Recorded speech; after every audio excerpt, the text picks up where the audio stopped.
How we doing? How we doing? This is Destination Denver, Colorado, and today we're going to get out of the office. We're going to head over to one of, if not the most desired neighborhoods in all of Denver and the metro, Cherry Hills, Colorado. Beautiful homes, beautiful neighborhoods, and we're going to connect with my good friend Stacey Stambaugh over at Compass in Denver, who grew up in Cherry Hills, knows the area, has helped a ton of people in the area, and who can tell us a heck of a lot more about this amazing neighborhood than I ever could. We're going to head over there starting right now.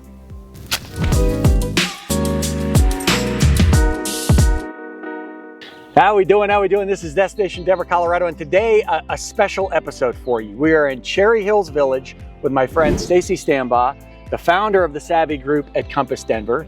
And Stacey, well, first, thank you for being here with me. Heck yeah, sunny day in Cherry Hills. Beautiful. Not terrible. So Stacey, you grew up in a house that if I were athletic, I would probably be able to hit with a stone. Talk to me about growing up in Cherry Hills. Well, yes, I grew up probably 4 houses from where we're standing right now. And the thing that I loved about this, I mean, my best friend lived there, my cousin lived there, is just able to just ride my bikes and like go around and be a kid in this neighborhood. And then we have the Highline Canal, and I might not look like it, but I was a really big tomboy when I was little. The first thing she said when I pulled up is that she used to grab garter snakes when she was 8 years old. Not what I thought you were going to say. No, what'd you think I was going to say? I'm walking along the canal. No. There was a ladybug landed on us earlier. That's, you know. Yeah. Didn't expect garter snakes. Garter snakes. And now I'm kind of scared of them, which is weird, but I remember in those rocks, I would catch them and make them as pets. So I would bring them home from, you know, after I caught one, and then I'd have a new pet snake for a little bit. Parents loved that. Loved Fantastic. it. Yeah. So I noticed as I was driving around the neighborhood, flying the drone around the neighborhood, pretty wide streets, no sidewalks. Sidewalks. Very few sidewalks. So yeah, you're gonna have bigger lots in where we are right now, and there's kind of 4 pockets of neighborhoods right here. And well, as you can see, a lot of trees throughout, like the natural. Yeah, huge canopy. Huge canopies throughout, and no sidewalks. So you won't have that anywhere in Cherry Hills. It's kind of the way that they kept the community to look the same of when it was developed. Okay, and I still see, I mean, there's not a lot of traffic that goes through. There's like not many through streets. Through Cherry Hills. Like you kind of have to go around. I mean, there is if you know Dahlia and then you hit Quincy, but you weave through, and no commercial. Okay. There's like no commercial buildings except for you're like on the exterior. On the exterior, which then you're in Denver. So there's really no pocket of commercial in Cherry Hills. And that was like by design of when they were designing Cherry Hills Village. They didn't want that. They wanted kind of just this homes to be together in community and that kind of feeling. It's a quiet neighborhood. Yeah. So Stacey, I know a little bit about Cherry Hills history, and it has a pretty interesting one because it didn't start as large, and it's not a huge area. It's about 6 square miles, but it didn't start even nearly that big. No, it didn't. And especially these neighborhoods, these 4 neighborhoods that we're standing in right now, which is Cherry Hills East, Cherry Hills North, Southmore Vista, and Mansfield Heights. So these pockets, 4 neighborhoods I just mentioned, were originally not a part of Cherry Hills and part of Denver. And Denver was going to annex the land from here all the way to Arapahoe Road. And so Cherry Hills didn't want that to happen and absorbed these 4 neighborhoods into Cherry Hills. So initially a lot of this area was Denver. Yes. And it's now Cherry Hills. And that was in the 1960s that happened. So since then, you have a lot of the same feel through these. Even if you cross over into Denver, you'll be like, these houses are the same, but this is Cherry Hills and this is Denver. And it makes sense kind of why you have that feeling.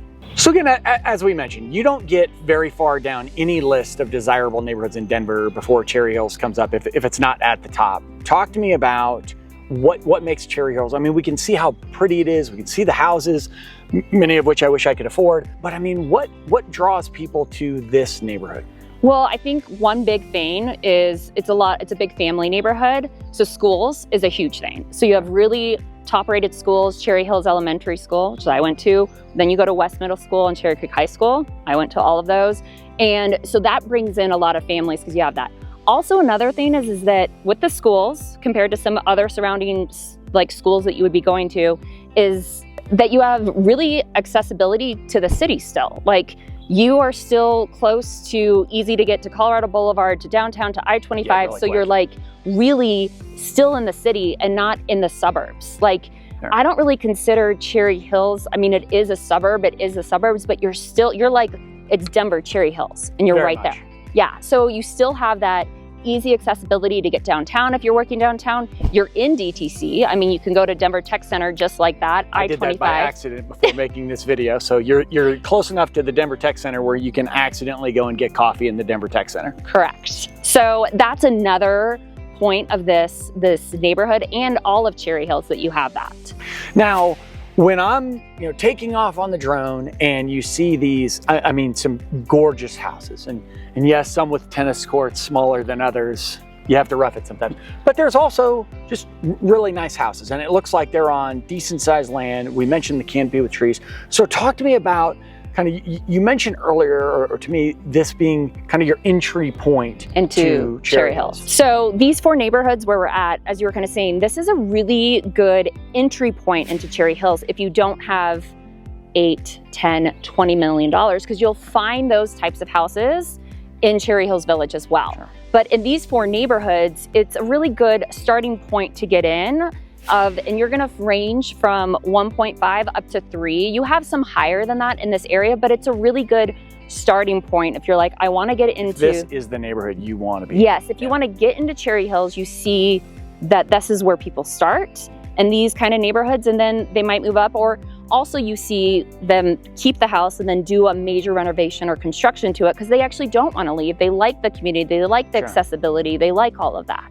And I noticed as we were talking, we had a group of kids, it's summertime, come by on their bike, went down to the canal, like everything that— I wonder if they're gonna catch a snake. They might. Brings us back to our childhood. Right? The best. So as I'm looking at this, and I love coming to areas that I don't know as well as others, so I have this kind of blind eye to it. But I notice a lot of ranches, a lot of big lots. Can you talk to me about the types of homes that are So you're going to have like bigger lots in these neighborhoods. You're going to have mainly ranches. You'll have some 2 stories. Okay. So in some of these areas, you have voluntary HOAs. There's one that does have an HOA with some building restrictions on it. A voluntary HOA? Yes. I didn't even know that existed. Yes, some you have that, and some you actually have an HOA, but it's more about building restrictions to it. And then also some of those HOAs are taking care of like this green path and the signs and that. So it's not like, I think the one in Cherry Hills East I sold recently, their HOA is $850 for the year. Okay. And it's because you'll have these little like pocketed, in this one where we're in Cherry Hills East right now and what we're standing on, that they need to maintain this and they make it look really lush and nice. You kind of have these sprinkled throughout the neighborhood. So it's not like a crazy amount that you're paying for that. So in this neighborhood, those types of houses you see a lot of ranch styles, which is great with the primary on the main floor, bedrooms, usually 4 to 5 beds, baths. Not crazy big like mansions that you see that are the 10 million that are going to be 10,000 square feet. You're going to be ranging from like 24 up to like 35, maybe even some 42, but those ones that are 4,200 square feet are usually ones that have had a massive remodel done to them, and they maybe pop to the top if they were able to, based on the building restrictions that they have in some of these neighborhoods. That makes sense.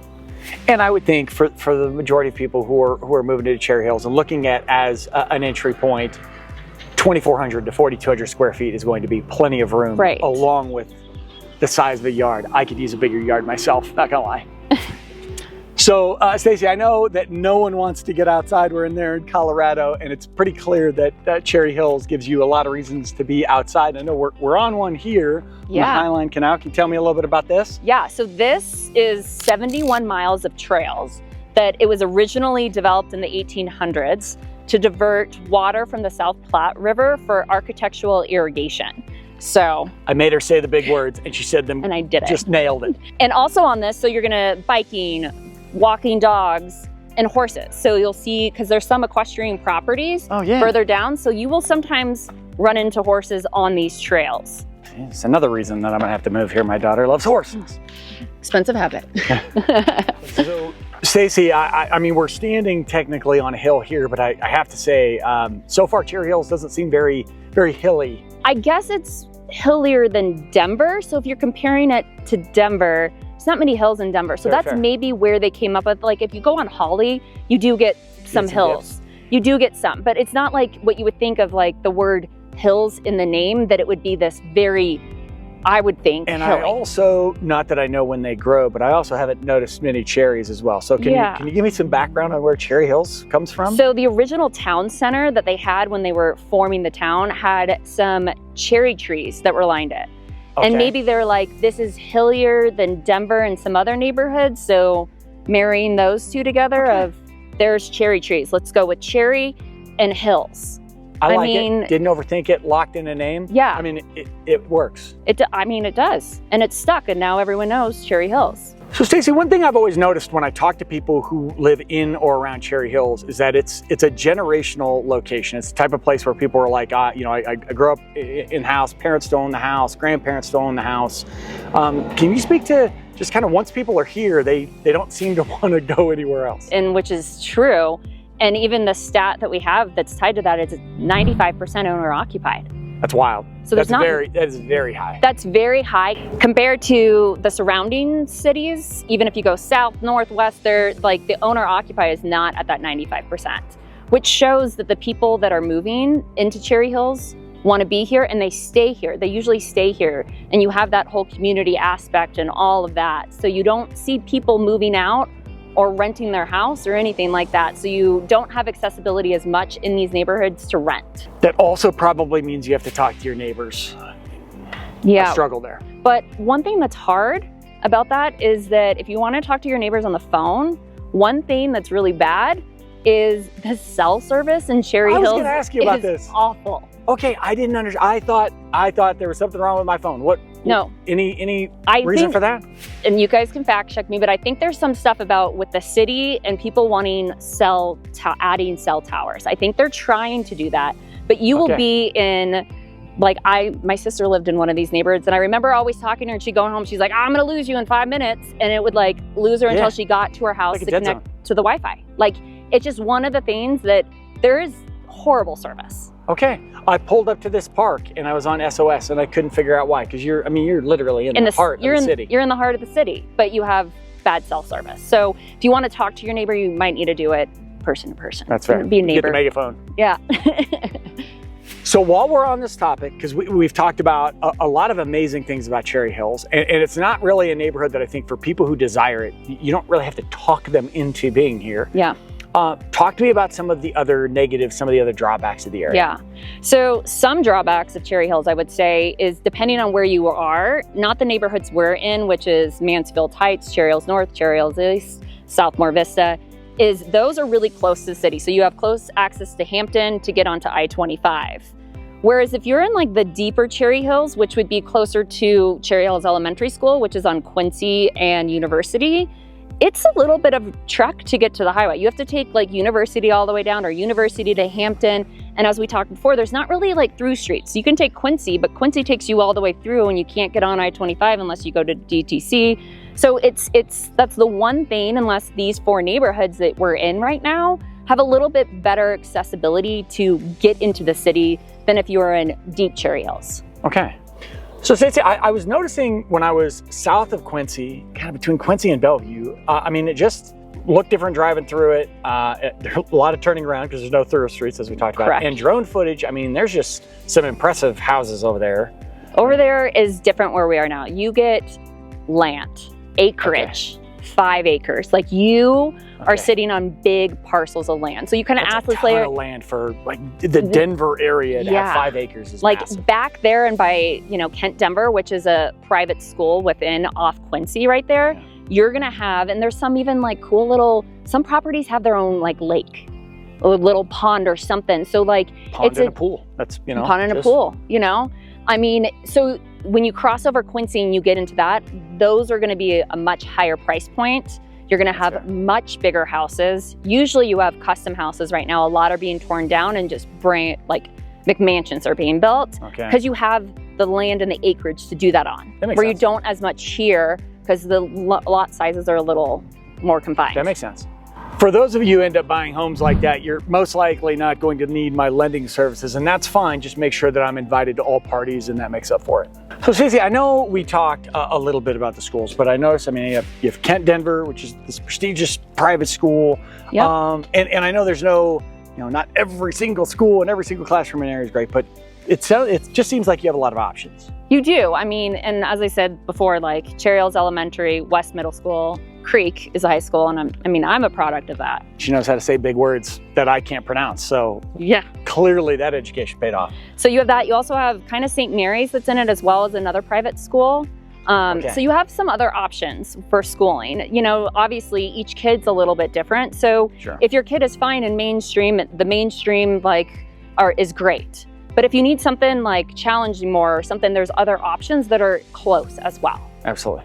And listen, I know, we talked about the fact that crime doesn't have an address, nothing doesn't have perfect. An address, yeah. But I mean, people always bring up, do you feel safe? Do you feel comfortable? I mean, this feels like an area where within reason you're aware of your surroundings, but you're out and about with your family, you're enjoying yourself. Like, it seems like a pretty comfortable place to live. I mean, it's only like 6.5 miles and they have their own police department and stuff. So do not speed in Cherry Hills, especially on University. You will get a ticket, most likely. Turn my Tesla down to chill mode. And you also have like 3 school zones that you're going through, and they sit right there, right across from St. Mary's all the time. So, but also with that, you have, the small area that it is, and you have a police department for that. I like that. So you have a police department, and you have massive owner occupied. So, I mean, there's a genuine care for where people live. Correct. Yeah. So that, is a big thing as well. So I would imagine, and we could talk about where housing markets are, but I mean, basically 6 square miles of some of the most desirable houses in the entire city. I'm sure it's not the least competitive area that you're going to find. Can you talk a little bit about the market in this bubble, if you will, of Cherry Hills? It's pretty sought after. So a lot of houses, don't even come on the market. A lot of times they're traded, like the neighbor finds out, because it's, again, really big community, knows that they're selling, and it a lot of stuff trade off market. And then anytime there is houses that come on that are well priced, look good, and in a good location, there are some busy streets that you're on that those sit a little bit longer. Usually go under contract pretty quickly. Even in this shifting market that we're seeing right now, it's pretty well sought after, and we'll go multiple offers and we'll go under contract pretty soon. And it's interesting to me that you mentioned how many of them are off market, or how many of them are almost word of mouth, going back to the owner occupied level. Like the people just, they really have a sense of community in here. They don't just want, I don't want to say this the wrong way, but I mean, they just don't want anybody. I mean, they if they can keep it within their community, they keep it within their community. Yeah, and that's what happens a lot. There's a lot of off-market deals where they don't even want to go on the market. They just want to keep it kind of in the community as well. So Stacey, I want to thank you for joining me. But one thing I always noticed is that, like, I don't know, when you talk about Cherry Hills, there's a passion to it. We can talk about a lot of areas of Denver, but when you talk about Cherry Hills, you can see you light up. Just your experiences here. And I have a lot of core memories here. So my insight of this neighborhood is also with the foundation of like growing up here, living in here.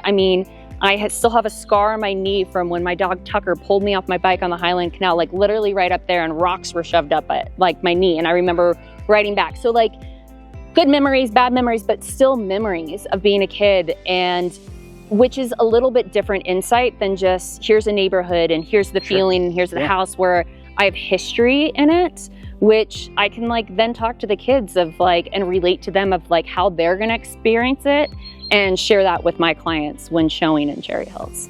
So Stacey, thanks again for everything. For those of you who would like to connect with Stacey, all of her details will be in the comments for this video, as well as her information here on screen, number, email, everything, with the Savvy Group, founder of the Savvy Group at Compass Denver. Stacey, you're amazing. Thank you so much. This was a fun day. I appreciate this. In the meantime, this has been Living in Cherry Hills. This is Destination Denver, Colorado. I'm your host, Jim Everett. Until I see you next time,